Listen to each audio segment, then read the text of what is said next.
गन्ना का फन्ना यूट्यूब चॅनलला लाईक, सबस्क्राईब, शेअर करण्यास विसरू नका। नमस्कार, गन्ना का फन्ना यूट्यूब चॅनलवर सर्वांचं स्वागत।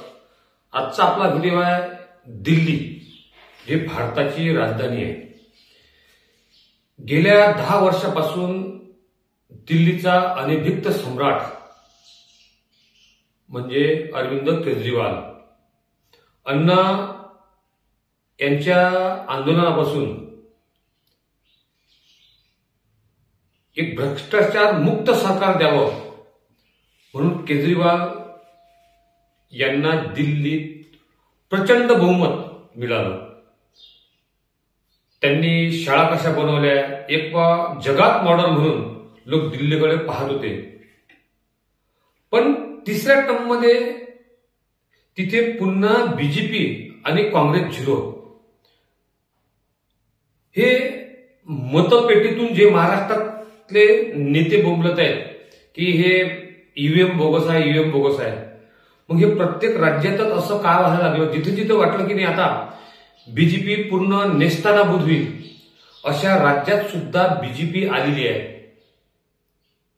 याचं प्रामुख्याने जनता ही बीजेपीकडे आहे आणि फक्त जे बोंबलतात ते मीडियावर लोक आणि नेते असे मोजके लोक आहेत। पण लोकांच्या मनात जे बीजेपीने भारताचा विकास केला, जे विकासाचे मॉडेल आहेत ते लोकांच्या मनात रुजलेले आहेत। आता लोक म्हणत होते की बाबा महाराष्ट्रात लाडक्या बहिणीनं असर केला। मला असं वाटतं की मग दिल्लीत कशाचा असर झाला असेल? दिल्लीत जे केजरीवालने काम केलं ते फक्त कागदावर होतं का? मग दिल्लीतली जनता एकदम टर्न कशी झाली?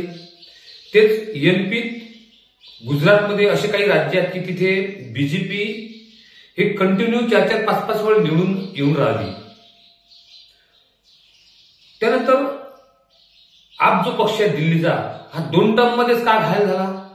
म्हणजे लोकांनी त्या पक्षावर विश्वास ठेवला होता 2 ते 3 पंचवर्षीय, पण त्यानंतर या पक्षाने विश्वासार्हता गमावली। जी इमानदारीचं त्यांनी प्रोपगंडा केला होता, तो इमानदारीचा प्रोपगंडा या घोटाळ्यामध्ये पार धुळीस मिळाला। त्यामध्ये अरविंद केजरीवालवर दारू घोटाळा आहे, त्यांचा मनीष सिसोदिया हे सुद्धा जेलमधून जाऊन आले। फक्त लोकांमध्ये एक भ्रम आहे का बीजेपीत गेल्यानंतर ईडी, सीबीआय ह्या संस्था ह्या सर्व बंद होतात। मग केजरीवाल सारखा, सिसोदिया सारखा एवढे स्ट्रॉंग नेते स्वतःचा मतदारसंघ वाचू शकत नाही, तेही आमदारकीच्या वेळेस, तर यांचं कुठंतरी चुकलं आहे का? यांनी घोटाळे केले आहेत का? हा जो भारतात सध्या बीजेपीचा ट्रेंड आहे, लोक म्हणतात की बीजेपीची लाट ओसरली, बीजेपीची लाट ओसरली, पण बीजेपी एक राज्य एवढं कॉन्फिडंटनं काबीज करू राहिली। महाराष्ट्रात तर न भूतो न भविष्यती असं त्यांना सीट मिळालंय। म्हणजे बीजेपीचं मर्म काय आहे याचा सारांश जर काढला तर मला असं वाटतंय, जे काँग्रेसला जमू शकलं नाही, ते अदर पक्षांना जे जमू शकलं नाही, ते बीजेपीने या भारतात करून दाखवलं।